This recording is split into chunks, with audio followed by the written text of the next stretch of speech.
Olá, que bom ter você aqui no canal Cristão em Concerto. Eu sou o Giovanni e hoje eu vou falar sobre o joio e os seus muitos disfarces. Você sabe que o joio ele pode ocultar o seu brilho? Então, vamos falar sobre isso? Eu estava pensando que eu nunca eu não lembro da minha vida sem a existência de Deus, sem ter essa consciência da presença de Deus desde criança. Não sei como é que isso aconteceu, né? Meus pais não eram religiosos, eram católicos não praticantes por convenção. E cresci assim também. Mas Deus sempre falou comigo, principalmente depois que eu me converti aos 40 anos. Aí ele começou a gritar bem no meu ouvido. Mas nada disso impediu que durante toda a minha vida eu seguisse um caminho muito oscilante na minha fé. Eu contei no primeiro vídeo que depois que eu li a Bíblia inteira, eu fiquei fraco, achei que ia seguir um caminho de super cristão, mas tive um declínio bem grande e longo. Quem olhava para mim via um servo fiel, mas não via a buraqueira que eu estava caminhando, né, por onde eu estava caminhando. Se alguém chegasse e me perguntasse como é que estava a minha fé, como é que estavam as coisas, não é uma pergunta muito comum, mas às vezes acontecia. Eu sempre respondi com sinceridade. Eu falava, eu estou assim, eu estou fraco, eu estou displicente na fé. E as pessoas nunca tinham uma resposta muito. Não sabiam, talvez, como responder, ou não esperavam essa resposta de mim, ou achavam até que eu talvez estivesse sendo muito humilde. E não sei, mas isso me fez lembrar da parábola do joio e do trigo. Porque, tendo ela como referência, eu, eu olhei para mim bem profundamente e cheguei a uma conclusão que é tudo muito parecido. Vocês sabem, né, como o joio é muito parecido com o trigo, a grande diferença do joio em relação ao trigo é que o joio não produz nada. Então, eu olhando para o meu interior, se eu olhasse para a direita, eu via joio, só joio. Se o vento soprasse o contrário e eu olhasse para a esquerda, eu só via trigo. E quem me olha de longe vê aquela plantação linda, né? Que nem aquela frase que dizem, a grama do vizinho é sempre mais verde. Então o vizinho pode inclusive olhar, ver minha grama e ter inveja. E eu posso olhar para ele e, e pensar assim, não sabe de nada, inocente, né? Aqui está muito ruim. Exatamente como a parábola diz, que o inimigo ele semeia o joio junto ao trigo enquanto dormimos. Então, nesse momento que ou o vizinho olhou para mim e teve inveja, ou que eu fiquei só na aparência, pronto, plantamos o joio em nossas plantações. Por isso que a questão do estar sempre vigilante é uma questão recorrente, né? Porque você vê que o inimigo planta o joio enquanto dormimos. É até cansativo pensar nisso, não é? Eu fico pensando assim também, essa situação, é uma briga boba, parece pirraça, né? Sabotagem do inimigo, é um negócio sem sentido. Sabe, a gente tem coisas mais importantes para fazer. E eu acho que no espiritual também se tem muita coisa importante para fazer. E fica essa briguinha, você dorme, o inimigo vem, planta joio. Você fechou o olho, planta joio. Não vigiou, planta joio. Parece coisa de pré-escola, né, que a gente faz para ficar bagunçando a vida do amiguinho.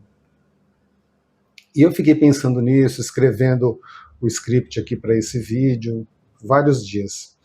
E é engraçado, porque quando eu fui escrever o script do vídeo anterior, que eu ia falar sobre música, veio a necessidade de eu falar sobre o joio, para deixar... E acabei falando sobre o joio. E aqui eu querendo, nesse vídeo, falar sobre joio, vinha Deus me incomodando para falar sobre a luz. Fiquei 4 dias até entender o que Deus realmente queria me dizer. Meditando na parábola, eu vejo que Deus quer nos dizer 2 coisas importantes. A primeira é que tem o tempo certo da colheita. É importante continuar cuidando da plantação para chegar ao tempo da colheita. Ele insiste nisso, né? Continue. E a segunda coisa é sobre o amor de Deus. Ele mostra como que é o amor de Deus. Vocês entenderam isso? Porque, olha, Deus sabe a estratégia do inimigo. É mais do que conhecido. Você acha que Deus não conhece? E ele também sabe que a gente é tonto, que a gente cai nessas armadilhas do inimigo desde sempre. Elas são super antigas, são manjadíssimas. E a gente continua caindo o tempo inteiro. Nós somos alvos fáceis do inimigo. Nós somos patinhos de borracha. E ainda a gente ajuda o inimigo. A gente desenha um alvo no peito para que o inimigo acerte a gente com mais facilidade. Então eu penso assim, por que o inimigo insiste nessa estratégia? Na mesma estratégia.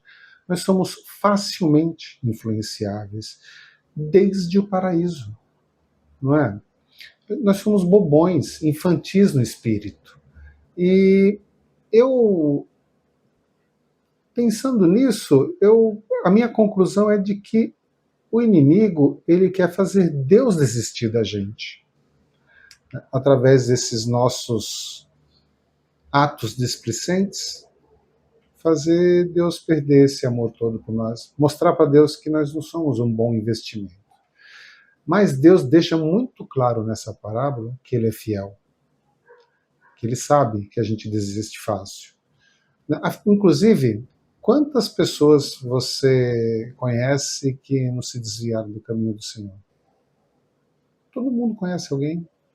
E, sabe, por isso que Deus diz, né, que o inimigo veio e plantou enquanto a gente dormia. Ele sabe que a gente dorme, né? E aí, será que tem solução? Sim, temos solução para isso. Quando eu era jovem no meu trabalho, um amigo que trabalhava comigo disse: sabe como é o amor de Deus? É assim, ele pega um cheque em branco, assina e te dá. Aí eu olhei e falei assim, e se eu pegar esse cheque, botar um valor lá e sacar? Aí ele falou, ele vai te dar outro cheque em branco e assinado. Aí eu quis deixar a coisa mais ácida, falei, mas se eu colocar um valor gigantesco, nem lembro se eu falei valor, e sacar? Aí ele falou, Deus vai te dar outro cheque em branco. Isso continuou um pouquinho, né? Eu fui piorando aquilo lá. Mas você sabe que é isso que o inimigo, ele quer interromper. A questão não é o valor do cheque. Deus é o dono de tudo. O que importa para ele o valor do cheque? O importante é eu voltar, eu ir lá e admitir que eu gastei para mim, né, que eu fui egoísta. Isso mostra que Deus ele já assumiu uma postura. Ele não vai desistir de nós. Ele quer nos salvar. Para mim, outra história que ilustra essa luta que Deus tem por nós, faz, né, e luta por nós, é quando Jesus, lá no Getsemane, chegou para os seus discípulos e falou: orem comigo. Ele estava num momento de desespero. Ele pediu para os discípulos ajudar eles em oração. E o que os discípulos fizeram? Dormiram. Joio aí vindo. Mas mesmo assim, Jesus não desistiu.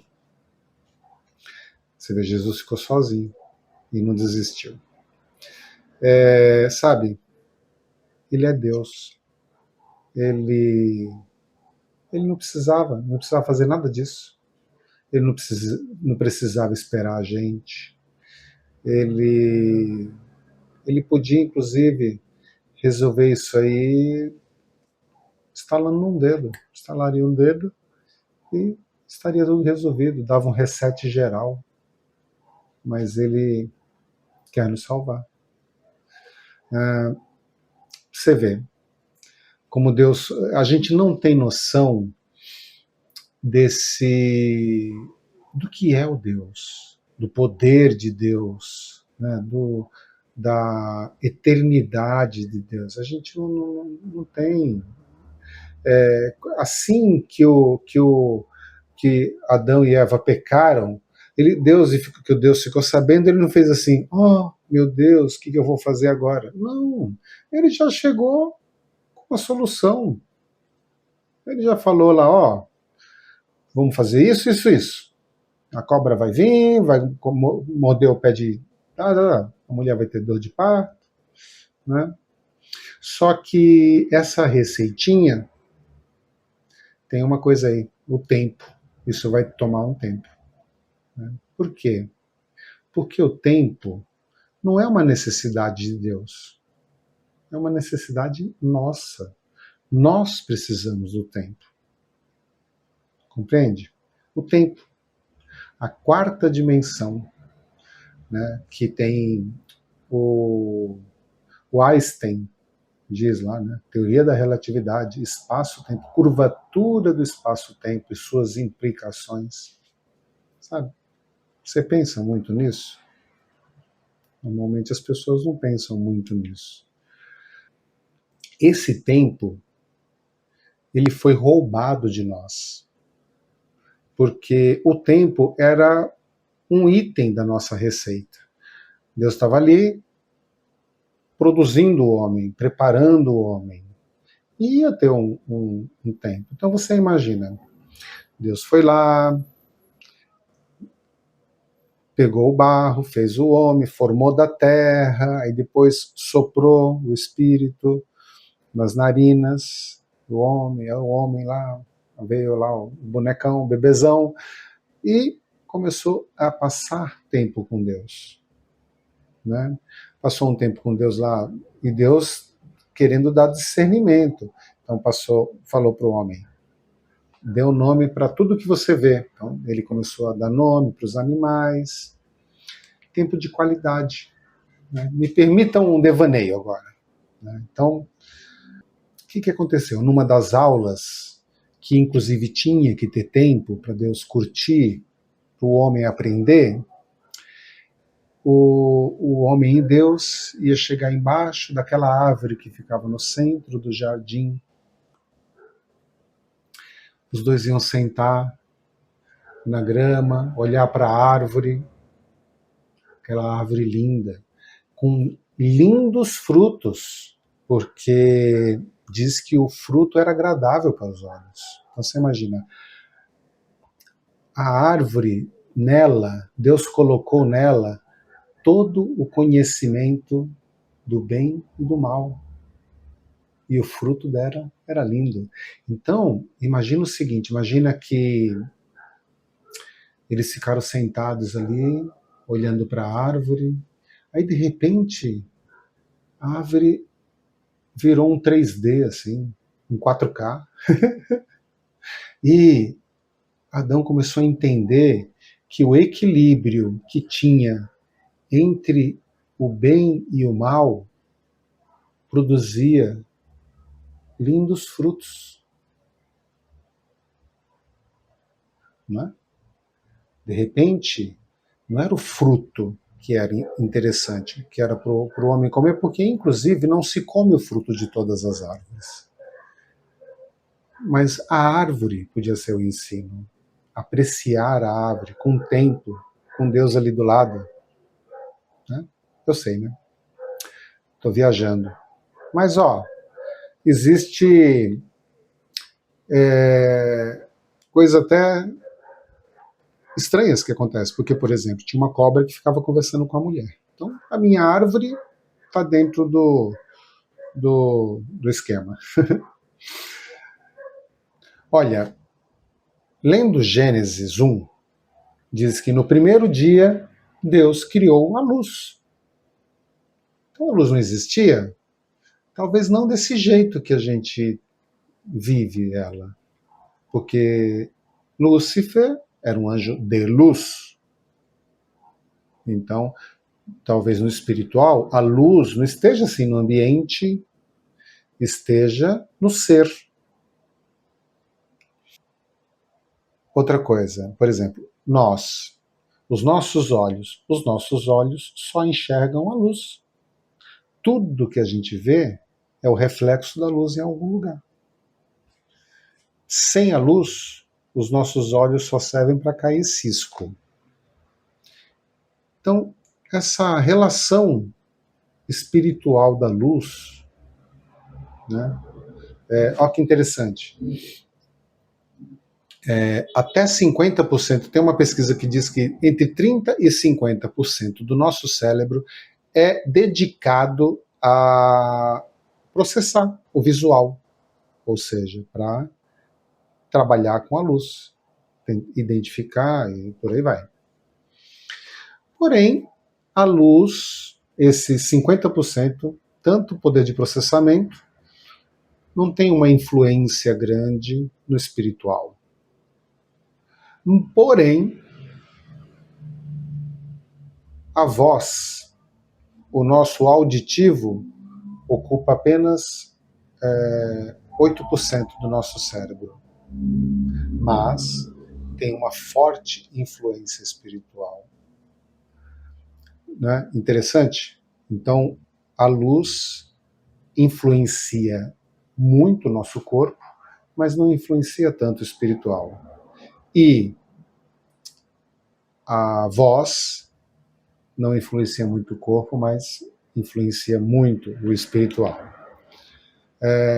Isso me faz pensar de que nós, Deus nos fez diferente. E porque ele diz o seguinte, ele fez a gente e soprou o espírito através das nossas narinas, ou seja, soprou o espírito para dentro de nós. Aí tem outro trecho da Bíblia que diz: os olhos são a candeia do corpo. Os olhos iluminam o nosso corpo. E o corpo é o templo do Espírito Santo. A gente já tem o Espírito, o nosso Espírito que habita no nosso corpo. Deus soprou o nosso Espírito aqui. E tem o Espírito Santo que vem habitar em nosso corpo, se a gente tiver nota 10. E os olhos bons, se você tiver os olhos bons, todo o teu corpo terá luz. Então, a luz, ela nos transforma num instrumento espiritual. Então, a nossa criação incomodou Lúcifer. De repente, quem está brilhando também? O boneco de barro. O que Lúcifer fez? Ele veio e usou a própria luz para confundir a nossa luz. Né? Porque, você imagina, um anjo de luz é uma TV 8K, cara. É um 3D, é um Matrix total. Ele consegue transformar tudo que a gente vê. e consegue influenciar. A gente só vê a luz. E ele é muito abusado nisso, se você pensar bem. Porque ele fez isso com Jesus, quando Jesus estava no deserto. Ele foi lá e também tentou influenciar Jesus.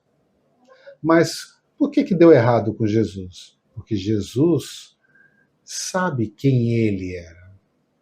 Jesus é Jesus, ele sabe. E ele sabia quem era o inimigo, ele identifica. Jesus estava numa luz e o inimigo numa outra luz. E Jesus tem uma outra coisa. Jesus não dorme, gente. Ele não dorme, ele só ora. E quando ele dorme, ele sonha que está orando. É nesse nível.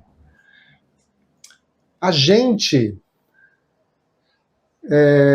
não sabe quem nós somos e a gente não tem esse relacionamento com Deus forte para seguir esse exemplo de Jesus. Né? A gente não ouve como Jesus. Jesus estava ali, na vibração, voz e ouvindo a Deus, a resposta de Deus, o tempo todo, o tempo inteiro.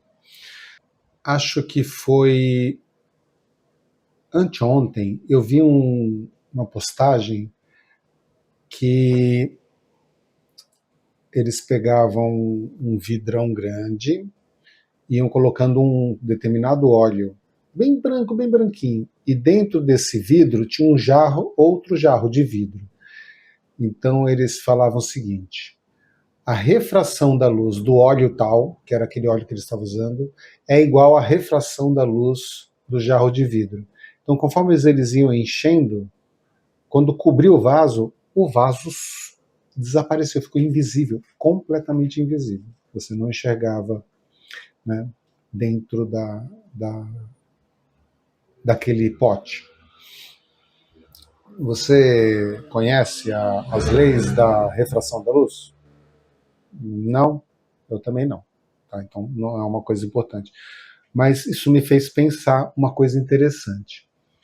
No livro de Jó, tinha uma coisa que não encaixava na minha cabeça. É um texto que diz assim, em Jó 1,7. Então o Senhor disse a Satanás: de onde vens?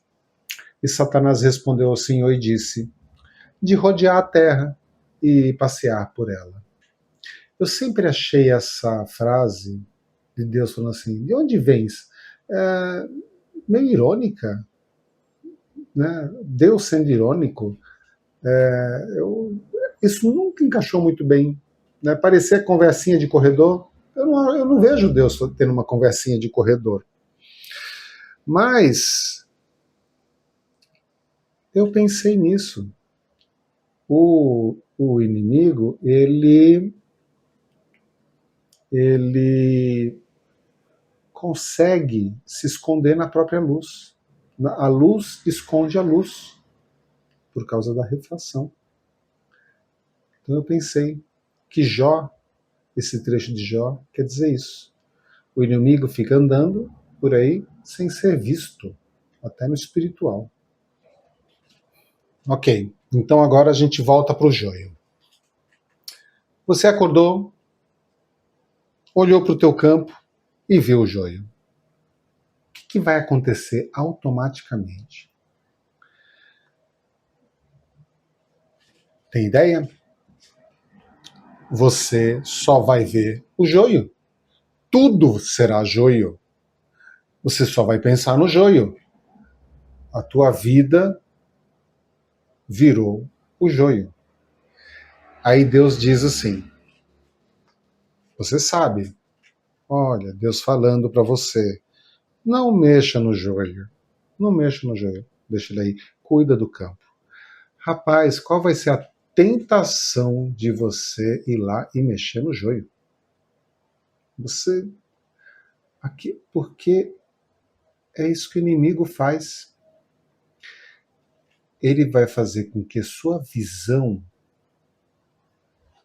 só enxergue o joio. Você vai querer abandonar o campo. Mas se você abandonar o campo, vai ter um problema maior, porque o joio tem uma segunda grande diferença em relação ao trigo, que é as suas raízes são mais profundas e são mais emaranhadas com as outras. Então, quando você voltar, se você deixar o seu campo, aí sim ele vai ser só joio, vai ter muito mais joio. Então, na ilusão de você do joio que o inimigo traz, ele faz aquilo crescer e você pensa assim, aí você pergunta, tem solução? Você acha? Lógico que tem solução. Tem uma solução simples. Para de olhar o joio. Para de olhar o joio.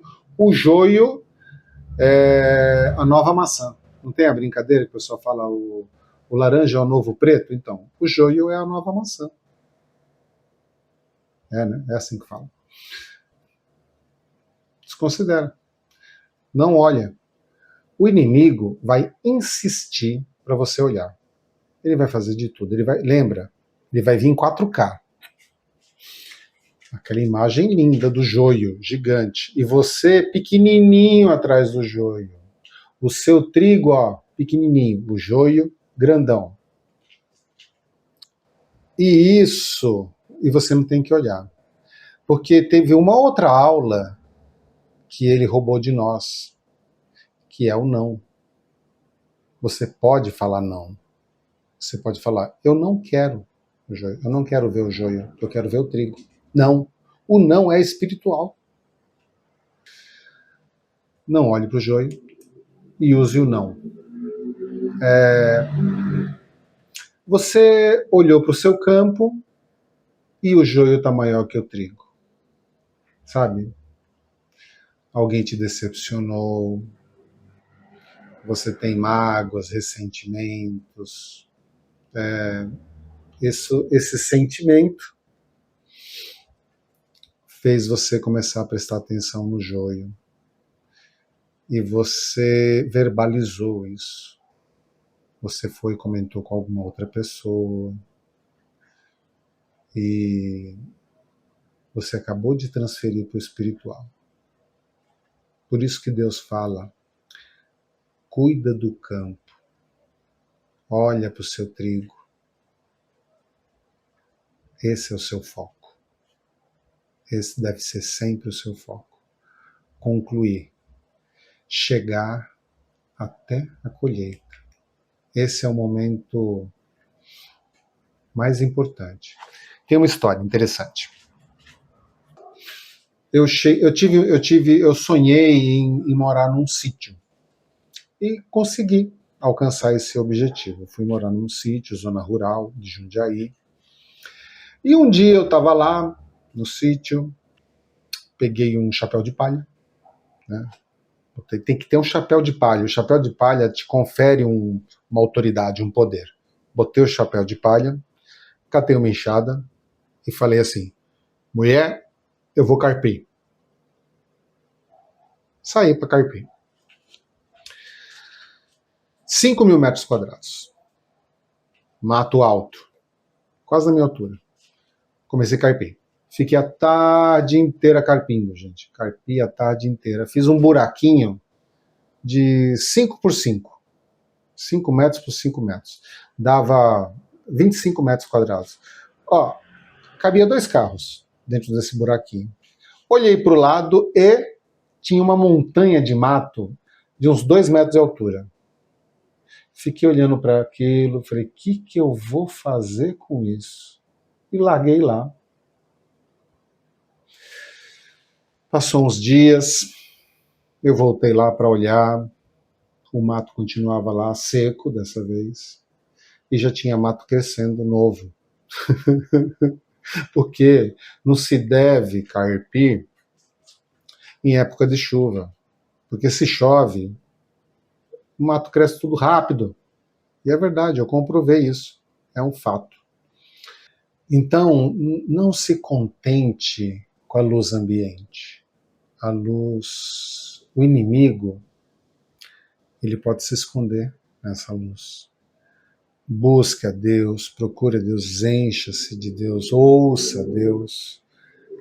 Lembra que ele diz que se os nossos olhos forem bons, todo o nosso corpo terá luz. Então, busque isso, né? Refletir essa luz da presença do Espírito Santo dentro de você. Para você ser uma luz de uma onda diferente da luz do ambiente. Para você até se proteger, para não ter a refração. Porque para ter a refração tem que ser a mesma luz. Então não aceite ser a luz do ambiente. Volte os olhos para Deus, né, e diga não para qualquer ser peçonhento que se aproxime de você. Fechou? Vamos para a música?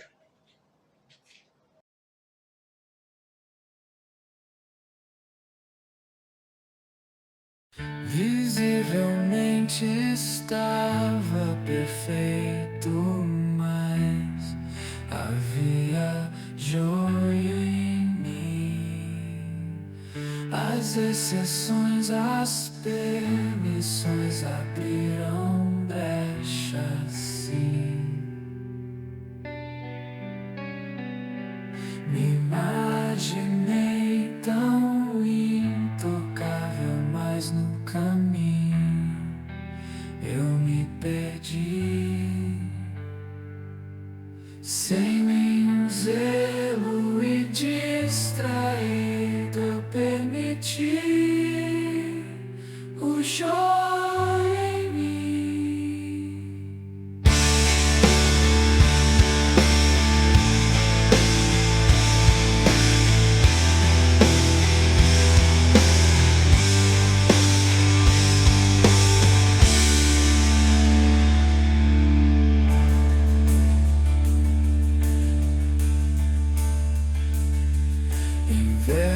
Envergonhado busquei ao Pai, mostrei o joio em mim.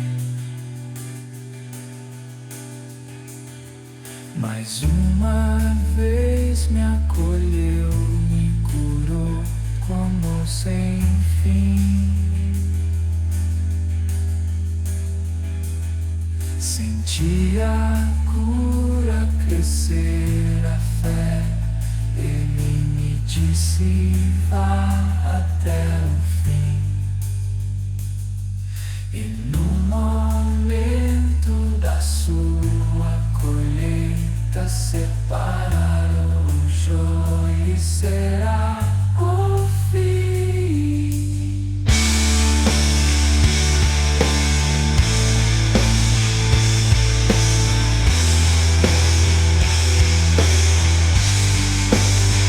Tive que perder pra voltar a ganhar, e o preço foi alto pra mim. Fiquei mais forte, disciplinado, pois entendi, aprendi. Pois o Pai é assim, Ele dá estratégia, início, meio e fim. Pois o Pai é assim, me criou, me salvou e deu propósito pra mim. Pois o Pai é assim, Ele nunca abandona a ovelha que está no caminho ruim. Pois o Pai é assim.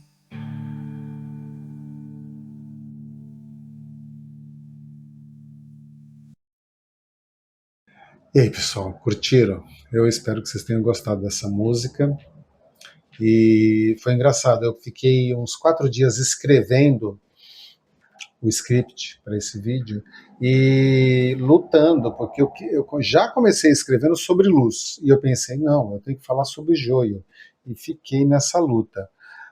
Uns 4 dias depois, eu fui correr, e no meio da corrida, que quando eu corro, eu medito enquanto estou correndo, eu gosto disso. Aí veio o entendimento. Tropecei, sabe? Aí, quando eu estava voltando para casa, fui fechado. Aí eu já comecei a entender que o inimigo estava querendo me empurrar, me colocar para fora da estrada. Né? Quando eu cheguei em casa, foi quando eu vi a postagem sobre o óleo e o vidro. Eu pensei, tá mais do que confirmado, né? Gente, eu esqueço o tempo todo de olhar para a câmera. Esqueço o tempo todo. Às vezes eu fico olhando para a tela do celular. Então, me desculpem. Eu até coloco um papel na frente, vou colocar aqui, para eu não olhar para o meu rosto. E é isso. E aí também hoje tá um calor. E teve um outro dia, não desse vídeo, de um anterior, que eu tive que gravar 2 vezes. Acho que foi o anterior, o da música. Eu gravei, eu coloquei o ventilador mais forte. Eu tenho um ventilador de teto e tenho um evapolar aqui. Rapaz, o microfone captou tudo. Eu gravei bem de madrugada, então estava silencioso. E eu tirei esse tecidinho que cobre o microfone, que é para, né, o barulho do vento. Então, gente, que calor, hein? Ó, isso é conversa de corredor. Você imagina Deus tendo uma conversa de corredor? Pô, tá calor, né? Pô, você vê. Deus falando isso ia ser engraçado. Mas é isso. Gente, eu devia ter anotado. Eu não sei que papo vai ter para o café hoje, não. Então, se vocês tiverem algum assunto aí, sugere. Mas eu agradeço muito ter a presença de vocês aqui. Foi uma batalha gravar esses vídeos dessa semana. Eu tô atrasado, porque agora, por exemplo, já é 8h37. Deixa eu ver, ó, gente, porque eu não enxergo bem. Não, 8h57, já é 9 horas. Todos os outros vídeos, eu já estava com ele pronto às 6 da tarde, tudo pronto às 6 da tarde. Eu já colocava lá e programava o lançamento. 9 horas e eu ainda estou gravando. Vou começar a editar, juntar. Então hoje eu estou bem atrasado. É isso que acontece, né? As coisas vão acontecendo e você tem que ir saindo dando solução, né? Mas, obrigado, pessoal, por estar aqui comigo novamente. É uma grande alegria e eu peço que Deus abençoe-os grandemente e até a semana que vem.